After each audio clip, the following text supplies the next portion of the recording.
Ladies and gentlemen, the world television champion, the American Dream, Dusty Rhodes. Dusty, welcome. But what about Jimmy Vane? What? He tried it. They almost got him again. This has got to stop somewhere. Let me tell you something, David Crockett. This is going to cease to exist. It's going to stop now. I don't play no games. And I don't take no prisoners. Valencourt is going to have a lot of help. And tell the black that you come out here and you talk about Baby Don Paul driving that boy, putting that boy out of wrestling, talking about boy this and boy that. Well, David, you know my youngest, Till Margaret, is 2.5 years old. And I tell her a story about the cold-blooded sausage maker that's walking through the woods. And these little pigs run around. And he grabs the little pigs and he making cold-blooded sausage out of them.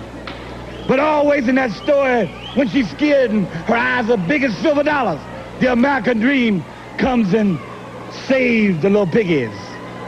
But in this case, I am the cold-blooded sausage maker. Tully Blanchard. And you the little piggies. And you running around with one big pig. That's right. Now I hope my mama don't call David and get on for me talking this way. But she ain't no lady. She ain't no 10. She's nothing more than something off the, I ain't even gonna talk about it. And you talking about now, you gotta deal with a dealer. That's fine. Cause that's risky business. I am risky business. I am the cold-blooded sausage maker.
Welcome back to Retro Wrestling Games Presents.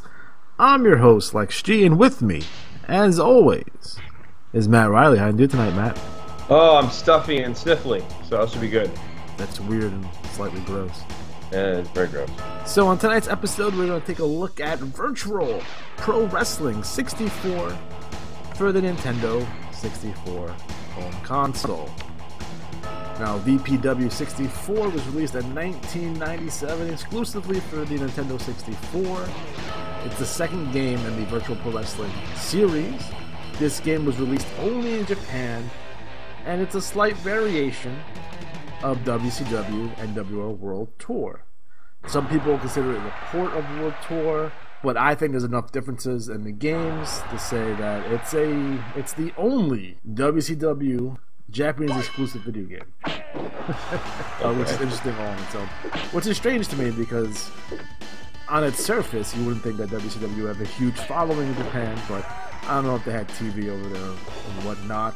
I know that wrestling fans in Japan might be familiar with some of the WCW wrestlers because they've done joint shows with them in the past. Now, some of the differences from this game from World Tour is that most of the wrestlers are in their kind of Japanese gear.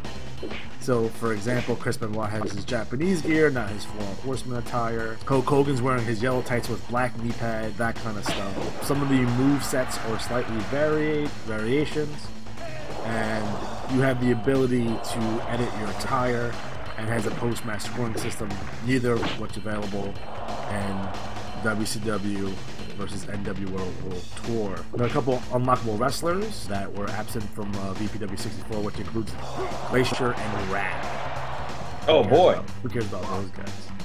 Oh man. So the roster, it's extremely interesting. Again, this being a Japanese wrestling video game, fucking copyrights. We're just going to change the name and basically leave the wrestlers intact here. So we have wrestling legends. You have Antonio Inoki, Muhammad Ali, Andrew Galata, Mike Tyson, Leon Spinks, Michael Spinks, Carl Mildenberger, and Everett Eddy. We have the Giant Baba, Rickson Gracie, Terry Funk, Tiger Mask, Mil Mascaras, Ricky Dozon, Andre the Giant, Seiji Sakaguchi, Bruiser Brody, Maurice Smith, Dory Funk Jr., Dynamite Kid, Dos Caras, The Destroyer, Manami Toyota. Representing World Championship Wrestling, we have Sting, Lex Luger, Rick Steiner, Diamond Dallas Page, Dean Malenko, Chris Benoit, Ric Flair, The Giant, Scott Steiner, Steven Regal, Eddie Guerrero, and Rey Mysterio Jr. Representing the New World Order, we have Hulk Hogan, Kevin Nash, Scott Norton, Randy Savage, Eric Bischoff, Scott Hall, Buff Bagwell, and Six. Representing New Japan Pro Wrestling, we have Riki Choshu, Katsumi Fujinami, Hashimoto, Keiji Masahiro Chono, Justin Thunder Liger, Otani, Kensuke Sasaki, Shiro Kosenaka, Junji Harada, Kazuzi Kamazaki, Tenzan, El Samurai, and Tiger Mask 3. Representing All Japan Pro Wrestling, we have Misawa, Kawada, Kobashi, Jumbo Shiruda, Steve Williams, Stan Hansen, Yun Akiyama, Akira Tae, Johnny Ace, Gary Albright, Hiroshi Hase. Gary Albright, yes. We also have guys from UWFI, which was a shoot fight promotion, like it was Fighting Network, Rings, Pine Craze, whatever you want to call that. We have Takada, Anoi, Akira Medea, Volkan, Funaki, not that Funaki, Ken Shamrock, Kakihara, Takayama, Tamura, Suzuki, and Bash Rutten. So nice to see. Bash Rutten is actually best friends with Mauro Ranallo from WWE, by the way. Really? So, there you go. Yeah. Representing FMW, we have Tenru, Katawa, Onita, Big Van Vader, Abdul the Butcher, Ultimo Dragon, Tarzan Goto. We need to talk a little bit more about Tarzan Goto because he's awesome. Hayabusa, Guido and Jado, Hawk and Animal, Legion of Doom, Road Warriors, you want to be a jerk about it, and Tiger Jeet Singh. Representing Michinoku Pro Wrestling, Great Sasuke, Super Delphin, Taka Michinoku, Takano, Jinsei Senzaki, also known as Akushi, Gran Notawa, Dick Togo, Men's Tao, Hiro Sato, and Fujiwara. So that is the roster for VPW 64. Fucking a shitload of guys. Again, we're so used to WWF games with like 12 guys in it. This one has like 50. It's pretty ridiculous. Overall, music is quality, so quality sounds coming out of the speakers there. It looks great in terms of overall presentation, and the controls. The controls makes this game. Just like the other games in the series, would it be World Tour, Revenge, WrestleMania 2000, WWF No Mercy, or even Def Jam Fight for New York. All basically use the same engine, and they're all basically part of the same gaming series. The game is fantastic. I don't know what to tell you guys. It's awesome. I would highly recommend this game. I would actually recommend, going and importing it from Japan because it's that good. Now, a lot of people have been asking me as of late. They see a lot of Japanese video games on the channel, and I was like, hey, do I need a Japanese console to play these? And the answer almost all the time is yes. Now there's ways to get around it. There's obviously emulators and emulating machines that you can use to play these games. But if you want to play on the original hardware, the Nintendo 64 is most likely the easiest game console to slightly modify, play Japanese game. All you have to do is this. You buy an American N64. You buy your VPW 64. And I recommend purchasing something like Madden 98, which is like $2 now. Then go on Amazon and you get a screwdriver because Nintendo used proprietary screws, they're special screws. So if you type in Nintendo screwdriver in Amazon, it's $2. Buy them. And all you have to do is take your American game and your Japanese game, unscrew the bags, and switch it. And that's it. Really? The only thing that's different is the casing on the outside. It has different grooves in it. That's it. So it's super simple to do. It'll take you all 2 minutes to do, and you can play whatever Japanese games you want on your American N64. It's super simple. Now, I found this out the hard way because I actually purchased a Japanese N64 because I'm a dumbass and I look these things up. So I have to do the inverse. So I have to buy cheap Japanese sports games and transfer the back so I can play the American games on the console. But everything else works exactly the same. It's fantastic. It's good. N64 is, I think, is the best console for pro wrestling. Video games, probably for the exception of the Xbox 360, but we'll get to that down the line. So, Matt, I know you saw a clip of this. What are your thoughts? I did. I think once you see the roster, you're like, whoa! And again, you know how my feelings with that choppy style of graphics, but I think the roster is pretty cool to have the options. Yeah. So as a non-pro player type gamer, I'm just like, oh, that's nice to be able to go. I want to have Gary Albright. And you're like, oh, do you now? Good. Then you can have those 5-star Gary Albright versus Hulk Hogan matches. Exactly. There you go. Again, I cannot recommend this game enough. It is super awesome. It's fantastic. Highly recommend it. I get to play as Terry Funk, which I actually did for this video. It is sweet. Plus, you can be Scott Norton, which is nice. I gotta say, I watched him in the the show in January, the new Wrestle Kingdom. It's New Japan's WrestleMania, for Christ's sakes. Jesus Christ. He looks jacked as ever, though. So when it comes to what some people may consider a WCW exclusive Japanese game, we have to take a look into WCW's relationship with New Japan Pro Wrestling and Japanese wrestling in general. Now, for those of you who don't know or are not so inclined to find out, New Japan Pro Wrestling had to deal with the WWF late 70s, early 80s. If you watch a lot of the old Garden shows, you see Tatsumi Fujinami on them, you see Tiger Mask, and you see Antonio Inoki. Now, the NWA had a relationship with All Japan Pro Wrestling.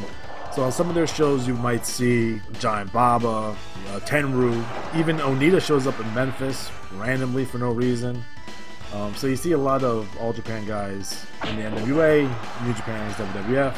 When the WWF kind of, we're gonna universe create, and we're gonna make our own universe. And we're not gonna be attached to any of the wrestling promotions or what have you, which started probably around 1985-ish. They ended their relationship with New Japan Pro Wrestling. At a certain point, All Japan went away from the NWA and they went with the AWA, so that's why you saw guys like Stan Hansen who had the belt and Jumbo Shiruda had the belt for a while in the AWA. So New Japan eventually came over to WCW, starting in 1989 with the emergence of the Great Muta. We've seen Muta previous to that in World Class Championship Wrestling, and basically he was managed by Gary Hart, and he was the son of the Great Kabuki, who was a mainstay. And he was actually, the nephew of the Great Kabuki, and he was a mainstay in World Class Championship Wrestling forever. So we saw Muta in '89, and he got a really, really good push, had an undefeated streak, ended up winning the television championship, and then he's eventually jobbed out at the Starrcade '89, not winning any of his matches in the Iron Man tournament that they had that was shitty. So, since we're talking about Great Muta, Matt, what's your thoughts on the Great Muta? I enjoy the Great Muta a great deal. I'm still bitter at the Iron Man bullshit stuff they did to him. He was a visually fun wrestler, tactically great. I think he totally missed the boat. I think he only captured the TV belt the whole time he was there, right? Yeah, I was there. Like, come on, man, that guy was electric. You could have really had a good money series. Wasn't it about the time Sting tore his knee up though? A little bit. It was a little bit before that. Sting tore up his knee in February '90 on the way. He was supposed to win the championship belt. I believe it was at Wild Thing, which I think is a Wrestle War. And he tore up his knee in that match. Muta was in the match, but Sting wasn't in the match. Sting was running out to beat up the Horsemen. Yeah, because the Horsemen were babyfaces for a minute. That's why Sting was in it. Yeah, they were feuding with Terry Funk and Muta and the Dragon Master, Gary Hart and his crew, and then they had the I believe it was a 6-man. It was a 6-man cage match with Muta, Dragon Master, and Buzz Sawyer versus Ric Flair, Ole Anderson, and Arn Anderson. And then then Sting runs out, goes to climb the cage, and fucking blows out his fucking knee. Yeah. Basically, after that, Muta was done. From what I understand, they wanted to put the world belt on him and turn him babyface. Oh, really? Yeah, but rumor and innuendo would state that Gary Hart put a kibosh to that. Also, there was interest from the WWF, but Gary Hart also put the kibosh on that as well. What? Why would Gary Hart do that? I don't know. I mean, some people say that Muta was his meal ticket, and Muta was his creation. So, you know, Muta had a lot of resentment towards Gary Hart, I guess, later on in life. So, there was issues there. But Muta goes back to Japan, and then in 1991, we see some more Japanese wrestlers kind of trickle in, and that's when the emergence of Jushin Thunder Liger. Now, for those of you who don't know, Jushin Thunder Liger is an anime, was an anime over in Japan, and just like Tiger Mask, they made another character, Jushin Thunder Liger, who was fantastic and awesome.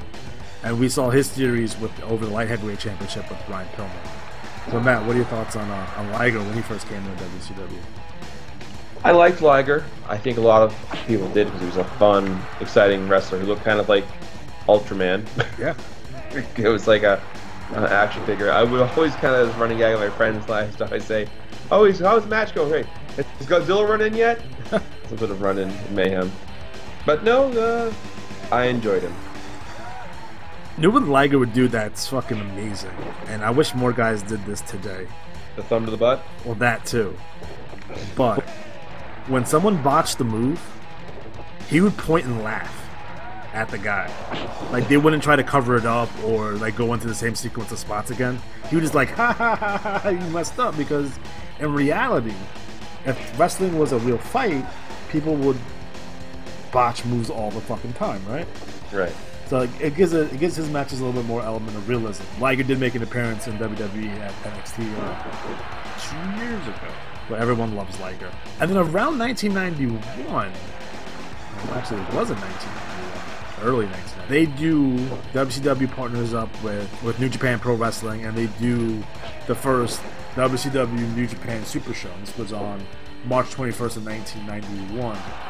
And I want to quickly go over the card because the card is interesting. We had Koshinaka, Kobayashi, Iizuka, who beat White Lightning, Tim Horner, Brian Pillman, and Tom Zeng. Poor Tim Horner did a job there. We had Liger, who beat Nogami. We had Arn Anderson and Barry Windham, who beat Masa Saito and Masa Chono. Rick and Scott Steiner beat Hirohase and Kensuke Sasaki to win the IWGP Tag Belts. Eli Gante beat Curtis Hughes. Great Muta beat Sting. And IWGP Heavyweight Champion Tatsumi Fujinami pins WCW World Champion Ric Flair to win the NWA World Title. Let me repeat that one more time for those of you who didn't catch it. The IWGP Champion beat the WCW World Champion to win the NWA World Title. In Japan, the WCW Championship and NWA Champion were separate. They're two different things. In America, there were WCW and the NWA at the time was interchangeable names. In Japan, Fujinami won the NWA title, but did not win the WCW title. And they did a kabuki finish. I guess Flair went over the top rope. Fujinami pinned him, and then in a press conference after the show, Ric Flair grabs a big gold belt and storms out. And it sets up Super Brawl 1. Now, if you go on your WWE Network and you watch Super Brawl 1, we see Ric Flair defeats Tatsumi Fujinami to regain the NWA World Title, according in Japan, and retain the WCW World Title.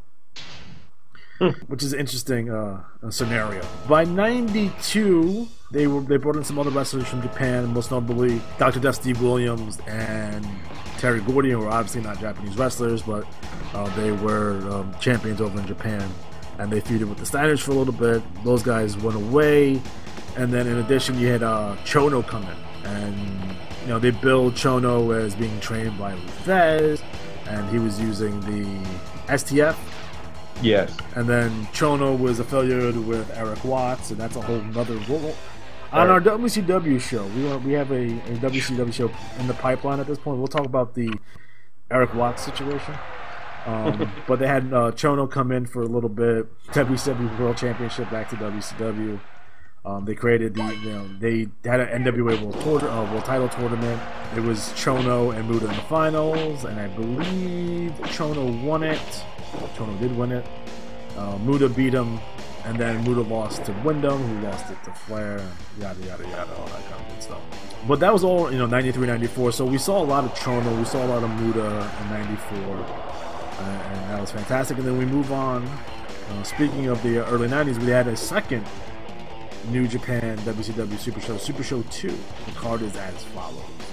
We had Liger, Anagi, Nogami. They beat Hirosato, Super Strong Machine, and Super Strong Honaga. Alright, let's talk about the machines real quick. Now, the machines, in America, the machines are Andre the Giant, Blackjack Mulligan, and Demolition Axe. But the Super Strong Machine was actually a Japanese wrestler, and they had stole the gimmick from New Japan. And they put the guy in masks, and they called him the Machine. So, in the second match, we had Arn Anderson and Larry Zbyszko, who beat Ohada, Koshinaka, and that was a nice little tag team match. You had Dusty and Dustin Rhodes, who defeated Saito and Kim Duck when Dustin pinned Duck. Big Van Vader and Elegante went to a double disqualification. WCW World Champion Lex Luger pinned Masachono. Ricky Shoshu pinned Kazuma Fujinami to win the IWGP World Title, and Sting and Kishimoto beat Rick and Scott Steiner, which is an awesome match. I definitely recommend watching that match. Now it's funny. What's funny to me is that Muta will go back and forth between Kishimoto, which is and the Great Muta.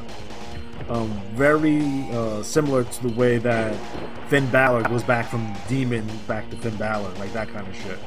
That's probably where he stole it. In 1993, we had the WCW New Japan Super Show 3, and on that show we had Jushin Liger defeated Ultimo Dragon to win the IWGP Junior Heavyweight title. Ron Simmons defeated Ludwig Borga. Oh, that's a hell of a match. Masa Saito and Hashimoto defeated Scott Norton and Dustin Rhodes when Hashimoto pinned Rhodes. IWGP champion Kishimoto pinned Masachono to win the NWA World Title, like we talked about. And a six-man match, we had Iizuka, Nogami, El Samurai, Harai, Okihata, and Kichihata when Nogami pinned Okihata. And then in the main event, Sting pinned Hase in 15 minutes. And that was the last Super Show of the early 90s. Then we get into Eric Bischoff's time and the Nitro era. And we would see just about everyone come in. So in 1995, you had the World Cup of Wrestling. It was at Starrcade when we had a bunch of Japanese wrestlers coming for that. We had Sonny Ono, who's bringing guys in. And there was a whole lot of Japanese wrestlers coming to WCW, along with cruiserweights and luchadors, and that's when WCW was at its zenith, at its peak. Late 95, 96, 97, and then when we get into 98, it starts falling apart. Which people will argue me yes, they made the most money that year, but the creative was going to start falling apart. I just want to be clear on that. But in 1996, they had Collision in Korea. Now, this show claims to have drew like 300,000 people. I'm pretty sure most of them came by gunpoint because it is North Korea. In that show, you had Chris Benoit, who pinned Too Cold Scorpio, which is a really good match. Yuji Nagata defeated Ichihara in 4 minutes 28 seconds. Masachono and Saito defeated El Samurai and Yashuda when Chono pins Samurai. we had Bill Nakano and Akira Hokuto, who beat Manemi Toyota and Maruka Yoshida. And then we had the IWGP World Champion Hashimoto, who drew Scott Norton in 20 minutes. We had Road Warrior Hawk pin Yoshida in 2 minutes 21 seconds. We had the Steiner brothers, who weren't even in WCW at the time, beat Hase and Sasaki in 11 minutes. And then the main event, we have Antonio Inoki pin Ric Flair in 15 minutes, which is a really good match. No Hulk Hogan on the show. Curious why his absence. But that is Collision in Korea. Again, it was a celebration of, it was a peace festival. It was a peace festival and a celebration of Ricky Dozan, who was Korean. Antonio Inoki being a disciple of his, they went to go visit his grave, and Muhammad Ali was there to spread peace and love and happiness. That was pretty neat to see. And then basically through your WCW era, you would see the Japanese NWO, and Chono, and Muda with the NWO paint on his face. Muda would make another return back. He was hanging out with Vampiro and stuff like that. But again, nothing of any consequence or note there. And then WCW went out of business, so fuck those guys. Dicks. I always wondered to myself, WCW had like 2 million fans, right? Because they were getting, that was their ratings, right? When the WWF bought WCW, they thought like, hey, we're going to get like 2 million more fans. So obviously our ratings are going to go up, pay-per-view buy rates are going up. They didn't get any of those fans. So like they're like the missing 2 million WCW fans who a lot of people claim that they either stopped watching wrestling, although I have not seen that on any kind of groups. It would be on Facebook or message boards like, hey, I'm a WCW fan, I stopped watching wrestling, fuck those guys. So I'm thinking there were never I think the ratings on both sides were inflated, and there weren't that many fans to begin with. I can see that. Because I think a lot of people were doing what I was doing back in the day, was flipping back and forth in channels and stuff like that, and buying both pay-per-views and all that kind of good stuff. So I don't think the missing 2 million WCW fans actually exist. So Matt, that was a brief history of Japanese wrestling in WCW. What are your thoughts on Japanese wrestling in WCW, and was it a treat every time those guys would come in? It was. I think overall they were underutilized in a sense of not to their potential, and I really believe that happened a lot of times. More the racial / a lot of the fans going to think about it side. Like let's go with somebody who's different. And like you said, if Gary Hart did submarine his shot to win the title, screw that guy. I love Gary Hart, but that's all alleged stuff, so I don't know for sure. But that's what people say. Again, I wasn't there, so. I would think if he was thinking of it from his side. Well, let's say, he turns face, he's gonna, he abandons Gary Hart. Well, now Gary Hart gets to be in the main events because he gets to send all these guys after him. And I think Gary was a legit manager for some of these guys. Like he was, you get a piece, you know what I mean? And they handled like travel and arrangements for these guys, and a shoot manager, kind of like Paul Ellering was a shoot manager for the Road Warriors. Gary Hart's a genius, by the way. I just wanted to bring that up. His views on wrestling are fantastic. I agree with them. So, but yeah, if that legitimately happened, then that was kind of a dicky move. So, again, it's funny because in WWF they didn't use a whole lot of Japanese wrestlers. They had the one shot with Hakushi. Sato from the Orient Express was a legitimate Japanese wrestler.